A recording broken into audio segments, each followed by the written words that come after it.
Hey, everybody, welcome back to the Ohioan podcast. Craig Schaub here with George Thomas of the Akron Beacon Journal, our film critic.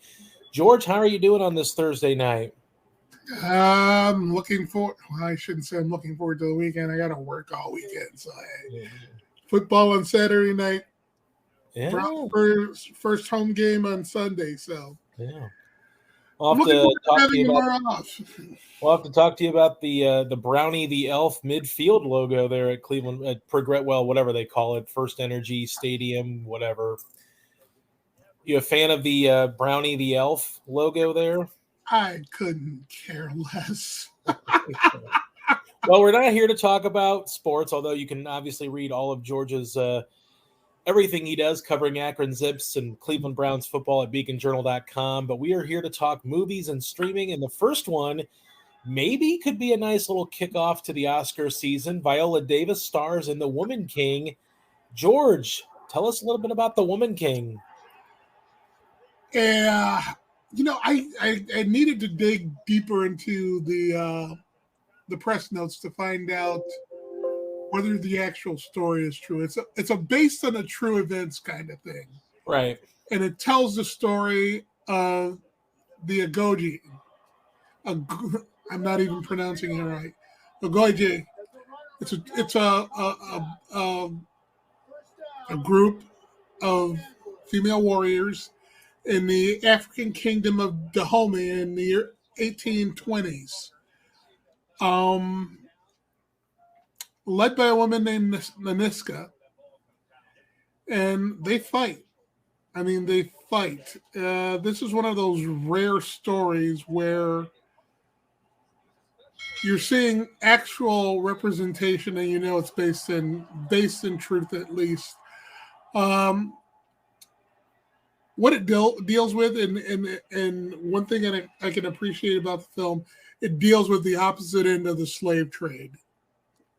In that Naniska is the lead warrior of the Dahomey kingdom. She's kind of at odds with her king, who's played by John Boyega, who profits from the slave trade. To the victor goes the spoils gets a different meaning here, because the spoils are human captives who are eventually sold to European slavers. And it's something that doesn't sit well with Naniska. She's trying to walk a fine line. She's well respected. She respects her king. She doesn't agree with what he does. And she wants to provide alternatives to the slave trade. And we get into a bunch of convoluted stuff here involving her past, her training future, the Dahomey warriors, basically meeting at least with respect to mentality, a mirror image of herself, and trying to get through to her, and make her understand what is going on. And, oddly enough, even though it deals with slavery and the residual effects around it, it's incredibly uplifting. Performances are great. It's Viola Davis. I wrote in my review, Viola Davis is taking on Meryl Streep kind of status and Denzel Washington kind of status. Just one of those performers who don't give bad performances. She's fierce. She's feminine. Her supporting cast is fantastic. And that cast includes Boyega, Lashana Lynch.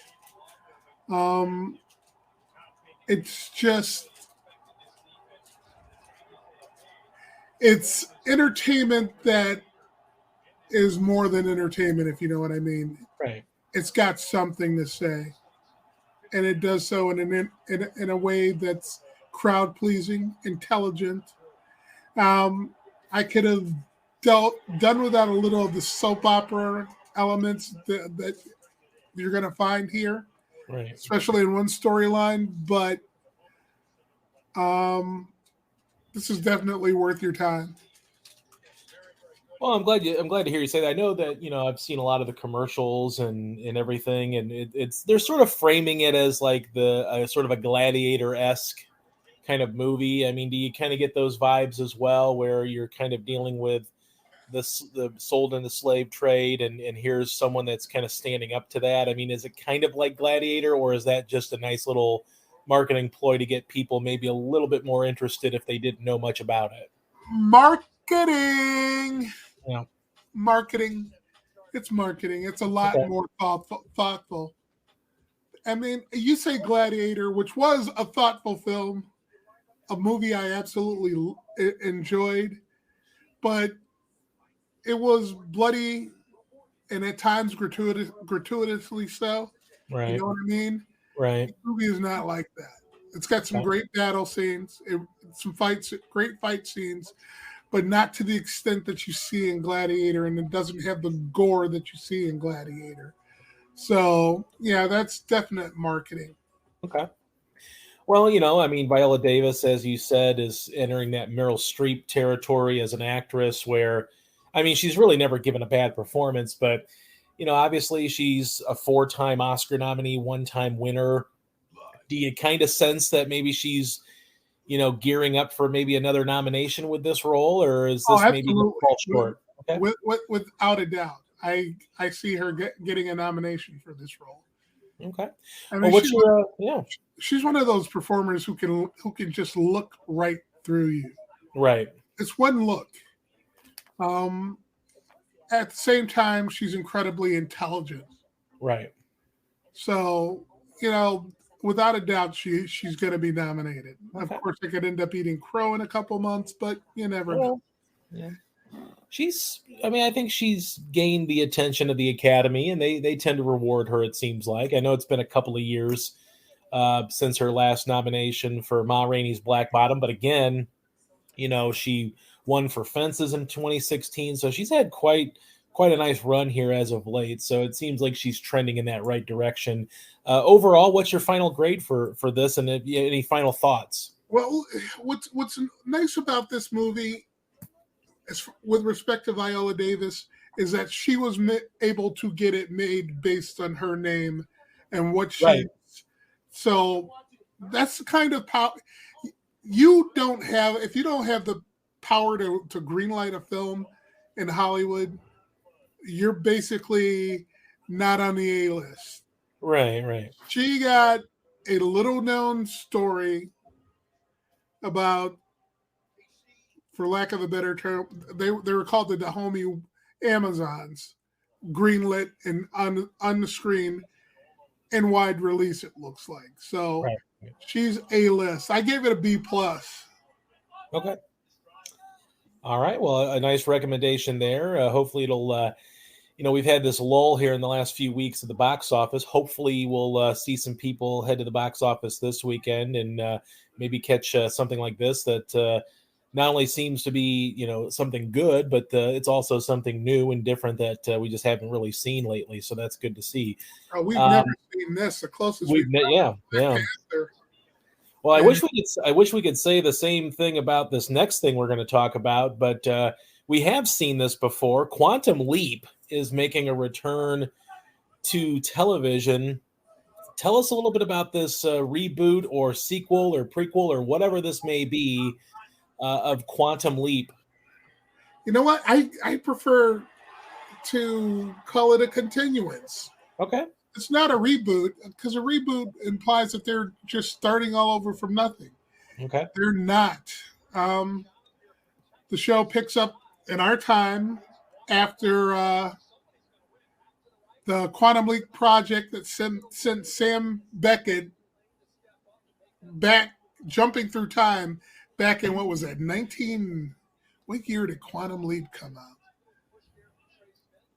It's been a while, hasn't it? Mid 80s, right? Or is it early 80s? Or might be mid 80s. But they're reviving the project. another scientist named Ben Tong is taking Beckett's role basically.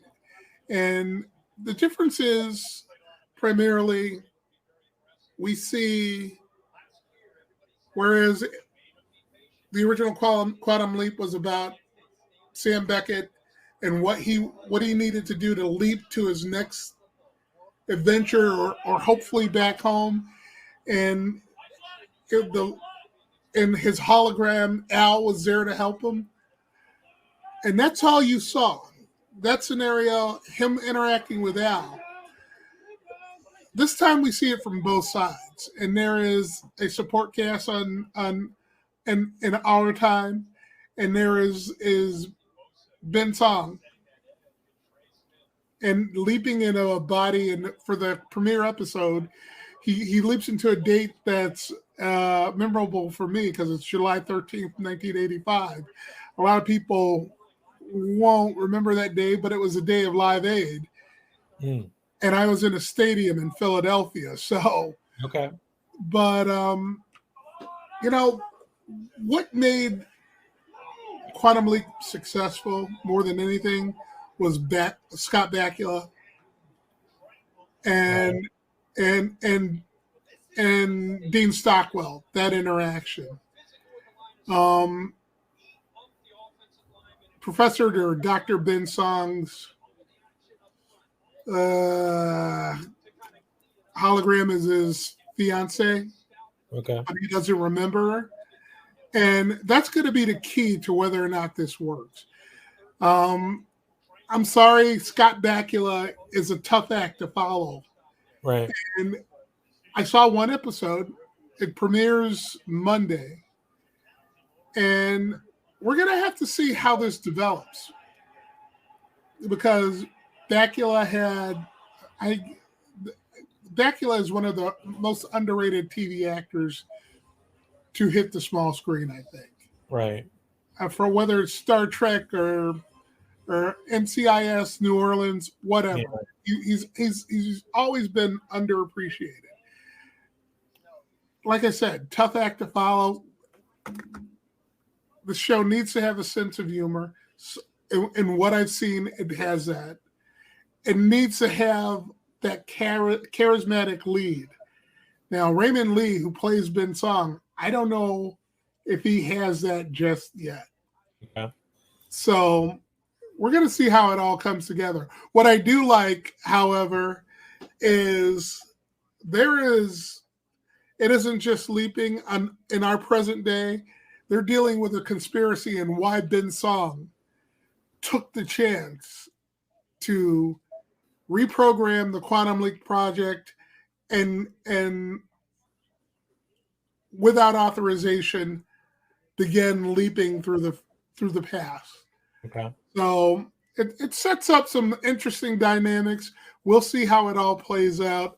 But keep in mind, like I said, it's going to depend on Raymond Lee and Caitlin Bassett, who plays his fiance Addison, and their relationship. I mean, I normally don't admit stuff like this, but the first Quantum Leap #1 was ahead of its time. It dealt with, it could go from drama to comedy to in between in a given episode without a problem, not miss a step.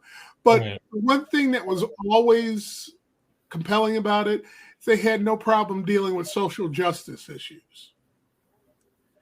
And a perfect example of what I mean by the relationship between Sam Beckett and Al, his hologram in the original.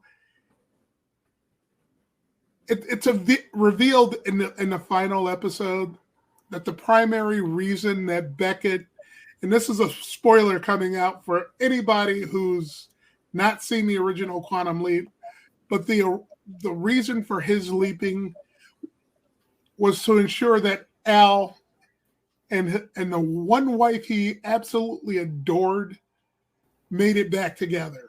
Okay. And it's an episode that Whenever I see it, I tear up because the tone is perfect, the writing is perfect, and it's incredibly romantic. That's the kind of thing this is up against. So we'll see. Right. And there's no telling whether Scott Bakula is going to show up or not. I'd be shocked at some point he didn't, like in November for sweeps. Yeah, yeah. But I'm gonna one episode. I'm gonna sample some more. I look forward to sampling some more. Overall, it's something that you think people should check out. Whether they is it something that whether they know anything about Quantum Leap with Scott Bakula, or do you think that the fans will love it of the original series? There's enough narrative there explaining what they're doing that you don't need to watch the original. Okay. But, that series is something I still watch if I'm scanning through channels and nothing else is on. Matter of fact, it airs on Comet TV, which is a sub-channel on most over-the-air in most major markets. So, right. And I think Sci-Fi Channel has it now too. Quantum Leap, like I said, it never got the ratings, but it had a very rabid fan base. Yeah. And I was a member of that fan base, and it was just must-see TV. NBC just didn't know what to do with back then. Of course, nearly 40 years later, I guess they figured it out, or they think they've got it figured out. Yeah. But definitely sample the pilot, and then go back for some more. I'm going to check out more and see where it goes. Okay. We're gonna see if it lives up to the original. And for the record, the original ran from 89 to 93. Okay. So that's a 5-year run. Right. Well, I mean, it's I know we talk about we'd love to have original ideas over and over again, whether it's TV, streaming, movies. Sometimes it's you go back to the well, and maybe it's not a bad thing to kind of, like you said, the original series was sort of ahead of its time, and maybe something like this will, cater to that audience and give them a little bit more to hang on to, but then also build a new audience too. So it's kind of I can understand that to a degree. Let's see. I think they're giving fans of the original some hope because, the original series had an ambiguous ending. Yeah. I guess is the best way to put it, because Sam Beckett, I don't know if you watched the show, Sam Beckett didn't get home at the end of the original. Right. And allegedly he's still out there leaping. So, and that frustrated a lot of people. What's that? 30 years? God, it's 30 years ago. Yes. I remember watching the final episode. That's 30 years ago. So, I frustrated a lot of fans back then. I think there is some hope from what I read out there that they're eventually going to allow him to come home. Okay. Guess we'll find out. Well, sounds good. I mean, obviously, we don't talk a ton about network TV, but certainly, I think I think the last time we might have talked about it, you might have mentioned in passing that you were a fan of Abbott Elementary. Oh, absolutely. So, I think it's it still has its place. There's still some good shows out there that can come from network TV, and here we go with maybe one that could develop for NBC. So, to kind of wrap things up, we're going to talk a little bit about streaming here. So we've kind of hit the theatrical and the network TV. Now we're going to get into streaming. So some people may have noticed over the last few weeks, and I think over the last couple of years, we've seen bundles and things like that happen with Paramount Plus and Showtime. But are you thinking that Showtime is going to go away and be absorbed into the Paramount Plus app and just kind of go away from being Showtime? I think the cable channel, the pay channel will always be there because it's money and not everybody is into streaming. Right. But it's conceivable, and Paramount's chairman has mentioned it's a possibility that Showtime, the app, will go away. Yeah. And all of Showtime's content could be rolled into Paramount Plus. And it's like, it's new, but it's not, because that's basically what's happened with HBO. Right. You know what I mean? Yeah. It created waves this week when it was mentioned, but it's like, how much sense does it make to keep separate apps going? Yeah. When you can just share branded content on one of them. Of course, you might have those who don't want Paramount Plus and just want Showtime, and there's a risk there, I guess. Yeah. But I'm sure there are plenty of people like me who bundle them. Right. Well, I have to admit, I bundled. They had a special or whatever going on where you could essentially add Paramount Plus or Showtime to Paramount Plus for like $3 a month. So I did that, and it'll basically bring my Paramount Plus annual fee to like $129. I usually pay that annually, and I think it's a solid deal. There's some A24 movies that I want to see that are on Showtime. There are some series that I want to check out, like Yellow Jackets was always well received by a lot of people. So, I think it's a good idea to probably just go this route. I don't know that Paramount Plus was, or I don't necessarily know that it was an app like Showtime was not going to rival HBO anymore as far as type of quality and quantity of content that they have. So I get why it might make more sense. And you can probably sort of bundle that value and say, well, now we've got, more good content that you can stream. So why not, add that and just make it a little bit of a filler, but then also you're adding some quality, I think, that they might not have had before this edition, where maybe it's going to be absorbed by it. Yeah, I could see, I don't know if you've checked out City on the Hill. I have not, but I do want to check that out. Yeah. A series like that, which is a Showtime series, fits perfectly in with Paramount Plus, which has a gritty, crime-based series in The Mayor of Kingstown, for instance. Okay. I mean, those shows complement one another. So I don't see where there would be any controversy, any drama here, and why people are shocked by it. It's a way for them to reduce some overhead. I don't know how much it costs to keep these services running separately. Right. I don't know how many subscribers Showtime has. They don't give out those numbers. Yeah. So obviously they've looked at it, and I suspect that this is them floating it to see if there's any backlash. Yeah. And we can see it happen probably, right around an HBO Discovery Plus app launch next year. Yeah. If you want to speculate about timing.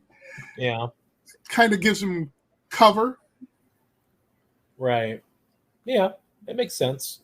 Yeah, I mean, I think it's a good idea. I mean, there's probably a little bit of overhead and probably some overlap that you can get rid of now and trim some of the fat with, content specialists that are, making sure the app's running right. And now you can just throw it under the umbrella of Paramount Plus, and you probably are saving a little bit of money there and probably just whatever. I mean, so I think it's a good idea. I think it's they've been bundling this for a while now, especially since Paramount Plus debuted. And I think they've really kind of, they enticed me enough, when it was $3 a month extra to add that on. I thought that's not a bad deal. There's some things there that I want to watch, whether it's series or the A24 movies that are on there. So I think it's a nice little addition for Paramount Plus to kind of continue making up ground versus HBO Max, Disney Plus, Netflix, and staying maybe ahead right now of Peacock and some of the other minor ones as well. But a pretty good score for them to be able to say,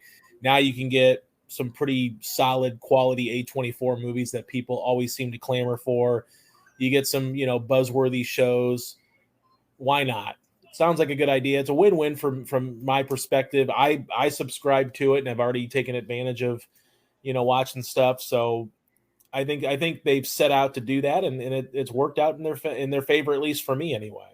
Yep, I'm right with you. I mean, well, what else are you watching? Anything else? Is there? I mean, I know football season's upon us. The Browns are in full swing. The Zips are going on. Have you been able to catch anything or stream anything just for fun? For fun, no. But you know what showed up this week? What? Andor. Oh, okay. Well, that comes out the 21st, does it not, or the 28th? Next week. Yeah. Okay. They sent the first 4 episodes of Andor. Okay. I got through 2. And I shouldn't say I got through. I enjoyed. Well, we can talk a little bit more later. We can talk more next week about Andor. Anything in theaters coming out next week that maybe we could discuss? What the new movie with Florence Pugh and Harry Styles? It's called. Don't worry, darling. Yeah, controversy. Yeah. And I'm trying to figure out what the controversy is other than spitting on Captain Kirk. No, the controversy, I believe, stems from, well, that was the Olivia Wilde is the director. And she was still with Jason Sudeikis, apparently, when this movie kind of got greenlit.